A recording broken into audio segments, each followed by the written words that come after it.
We have spent 6 episodes telling the story of Marilyn Monroe, the abandoned child, the deliberate self-invention, the intelligence the industry refused to acknowledge, the marriages that could not hold, the collapse that was not weakness but the predictable result of a lifetime of inadequate support, the death at 36 in the first home she ever owned. We have told it honestly. We have not looked away from the hard parts.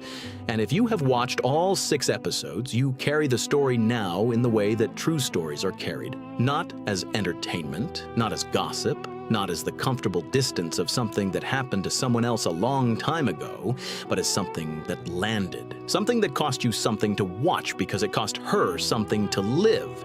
But there is one more thing that needs to be said.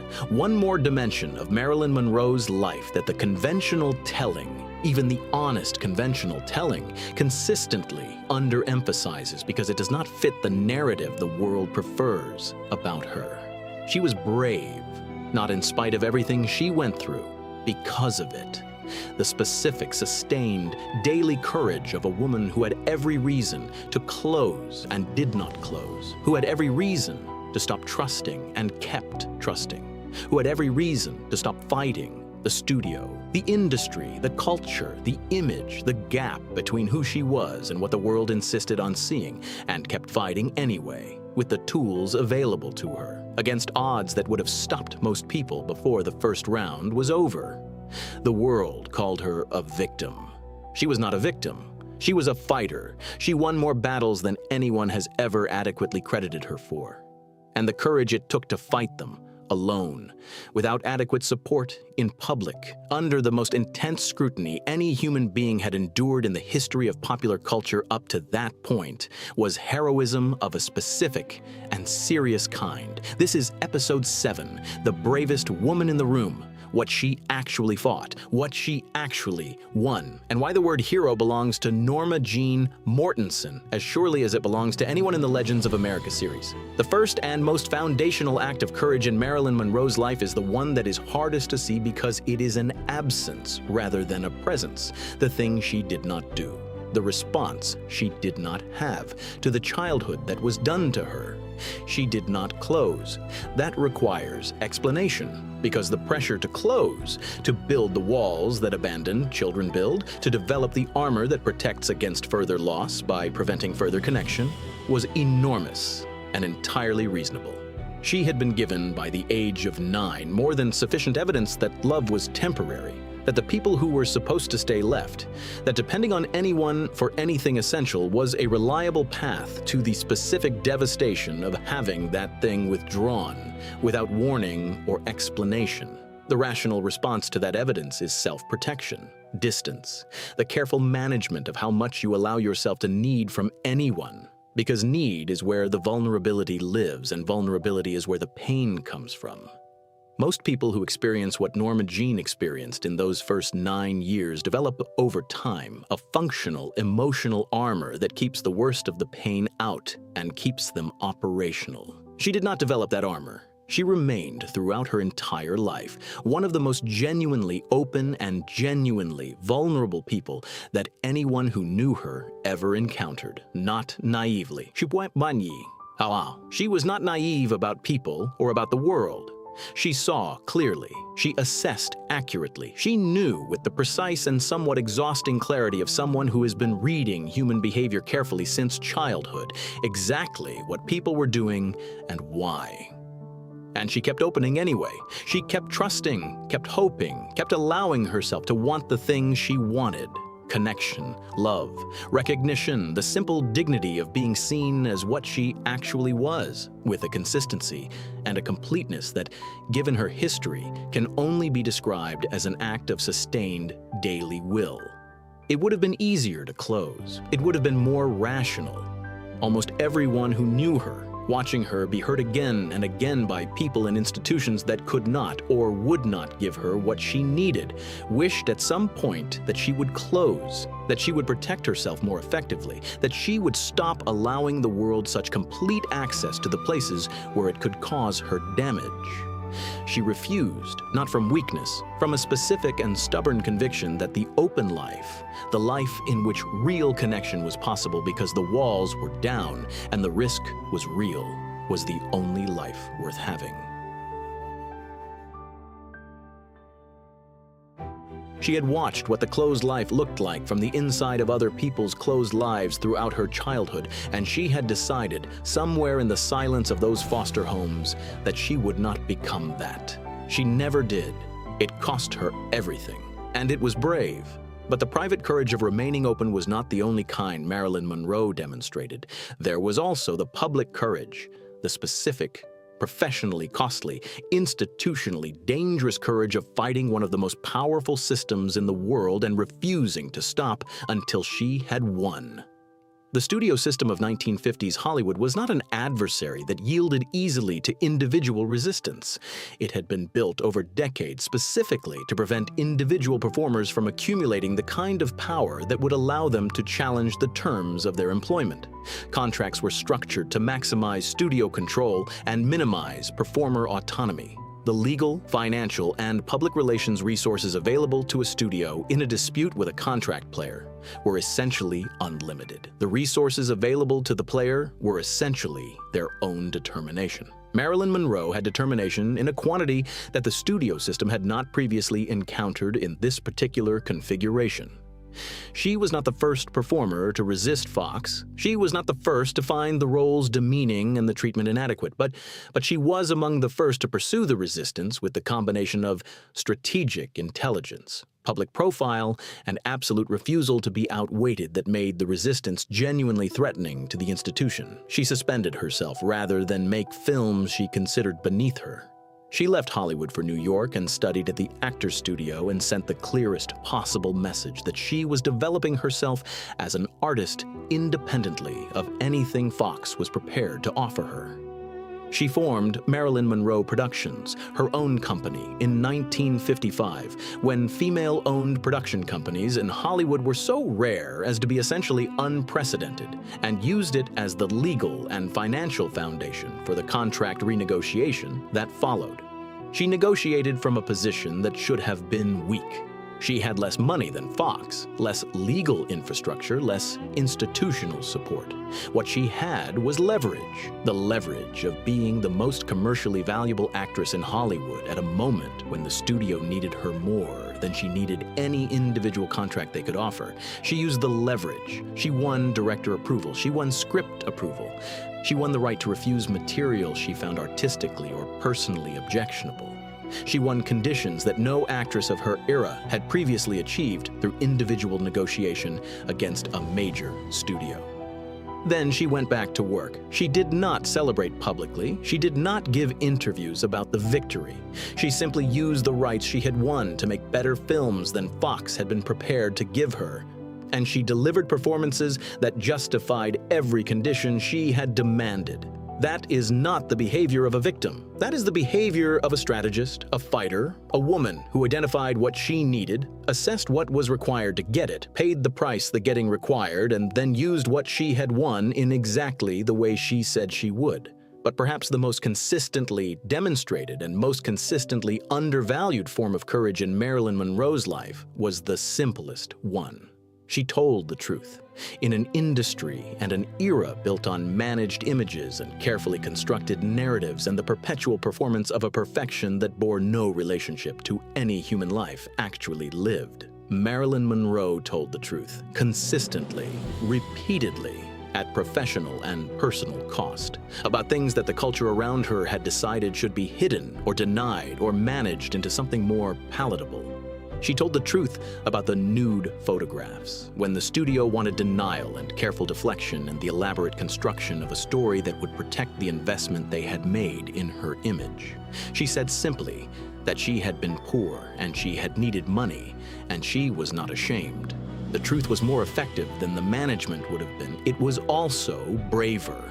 It required her to stand in front of a press corps that was prepared to destroy her and say the one thing that destroyed nothing because it was honest.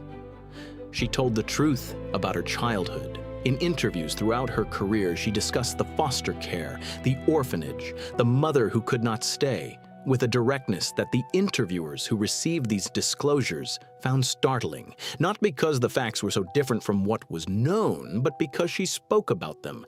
She told the truth about what she wanted from her career, the serious roles, the dramatic range, the recognition as an artist rather than a phenomenon, at a time when saying so was professionally inconvenient and personally exposing. The industry that employed her would have preferred her to be grateful for what she had.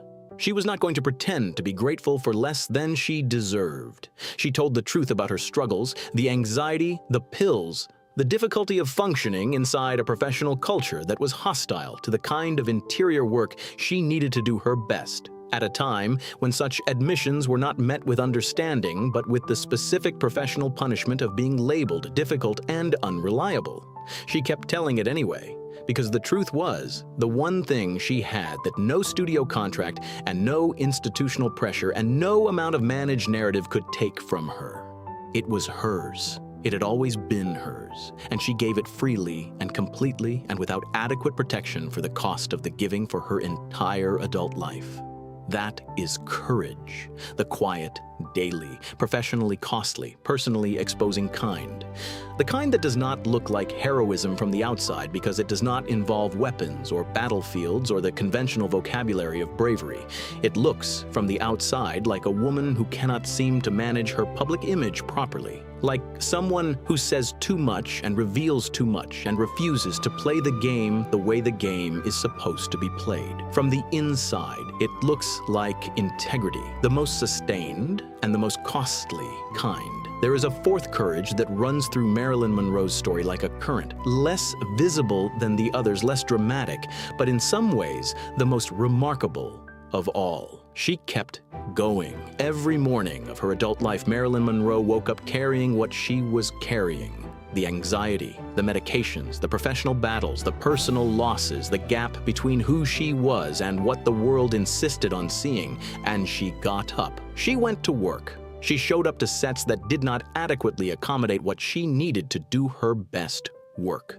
She delivered performances that required her to access genuine emotional depth on schedules that made accessing genuine emotional depth almost impossible. She gave interviews to journalists who had already decided what she was and were looking for confirmation rather than information. She walked into rooms full of people who wanted Marilyn and gave them Marilyn, knowing that Norma Jean was the one who had to live with the cost of that afterward. The lateness that became her public reputation was not carelessness. It was the visible evidence of a daily battle, the battle to get out of bed, to get dressed, to override the anxiety that was telling her to stay where it was safe and go instead to the place where she was needed. She lost the battle some mornings. She won it far more often than the people who complained about the lost mornings ever acknowledged. Consider what she produced while fighting that battle. Bus Stop, Some Like It Hot, The Misfits, the Madison Square Garden performance, the last photo shoot, the summer interviews of 1962 in which she spoke about her future with genuine conviction and genuine intelligence. She produced all of this while managing a level of anxiety and physical illness that most people, given the same conditions and the same inadequate support, would have used as entirely sufficient justification for stopping completely. She did not stop. She slowed, she faltered, she was sometimes late and sometimes absent and sometimes unable to give the people around her the consistent professional behavior they wanted and deserved. But she did not stop. Not until August 4th, not until the very end. And on the days she made it, on the days the anxiety lost and she walked onto the set and the camera found her and she became completely, effortlessly, devastatingly alive in front of it, she was worth everything the difficult days had cost. Every director who ever complained about her knew it. Every co-star who found her unpredictable knew it. Every crew member who waited hours for her to emerge from her trailer and then watched her deliver something extraordinary in a single take knew it. She was worth it. She was always worth it. And getting there every time, fighting her own nervous system, fighting the industry's indifference, fighting the specific daily exhaustion of being Marilyn Monroe when all she wanted was to be Norma Jean, was an act of heroism that deserves to be named as one. The word hero is used carefully in the Legends of America series. We use it for soldiers and astronauts and people who ran toward danger when everyone else ran away. We use it for people who change the world through acts of physical courage or moral conviction, or the sustained sacrifice of personal safety for something larger than themselves. Marilyn Monroe belongs in that company, not despite her fragility, but alongside it, because heroism and fragility are not opposites. They have always coexisted. The most genuinely brave people are not the ones who feel no fear. They are the ones who feel it completely and keep going anyway, who are fully aware of what the fight costs and pay the cost and do not pretend it doesn't hurt. She fought the studio system and won creative rights that no actress of her era had previously achieved. She told the truth about her childhood and her struggles and her ambitions at a professional cost that most people in her position would not have been willing to pay. She remained open in a life that gave her every reason to close. She kept showing up, kept working, kept producing extraordinary things under conditions that were not designed to support extraordinary work. She asked for help when she needed it, repeatedly and directly, even when the help was inadequate. And she did all of it as the most watched, the most scrutinized, the most publicly dissected human being in the world. Without privacy, without adequate support, without a single institution, not the studio, not the press, not the medical establishment, not the legal system, that was structured to protect her interests rather than its own. She won things. That is the part the story forgets. She won the contract battles. She won the director approvals. She won the critical recognition, bus stop, and some like it. Hot and the Misfits are in the permanent record, and they are extraordinary. She won the respect of the people who saw her work clearly. Strasberg, Wilder in his honest moments, Olivier in his, Clark Gable in the Nevada desert, who said she was the most honest actress he had ever worked opposite. She did not win enough. She did not get the decade she deserved. She did not get the roles that would have shown finally and completely what she was fully capable of. She did not get the love she was looking for. The complete and unconditional love that saw all of her and stayed. But she fought for all of it every day, with everything she had, in the face of everything that was working against her. That is heroism, not the clean kind with a clear victory at the end, the harder kind and sustained, costly, imperfect, frequently painful, and completely genuine. Norma Jean Mortensen was brave. She was brave in the foster homes, remaining open when closing would have been easier. She was brave in the modeling agency and the screen test rooms and the early Hollywood years, fighting her way into an industry that wanted her image and not her person. She was brave in the studio negotiations, fighting alone against institutional power with nothing but her own intelligence and her own leverage and her own refusal to accept less than she deserved. She was brave in the actor's studio, showing her real work to serious people and being willing to be seen clearly by them. She was brave in the marriages, loving completely, even knowing the risk, paying the full cost when the risk became loss. She was brave in the psychiatric facility, calling DiMaggio from a locked room and asking to be released and admitting without shame that she needed more help than she was getting. She was brave on the set of The Misfits in the Nevada heat, filming a movie written by the husband who was leaving her, delivering a performance that would outlast everyone who made it. She was brave in the summer of 1962, making plans and giving interviews and insisting to anyone who would listen that she was not finished. Because she was not finished, and she knew it. And saying so was brave when the world was already beginning to write her off. She was the bravest woman in every room she ever entered. Not because she was fearless, because she was afraid and kept going anyway, kept reading, kept writing, kept working, kept reaching for the things she deserved, and the world kept failing to give her. The flowers on her grave are still there, every day, for 60 years. They are there because people know, in the way that people know things that go deeper than analysis or argument, that what was in that house in Brentwood on August 4th, 1962, was not a cautionary tale. It was not a tragedy of self-destruction or a story about the dangers of fame. It was a hero Imperfect, frightened, brilliant, broken, brave, a hero in the fullest and most honest sense of the word, and she deserved so much more than she got. This has been Legends of America. I don't want to make money, I just want to be wonderful. Norma Jean Mortensen. June 1st, 1926, August 4th, 1962.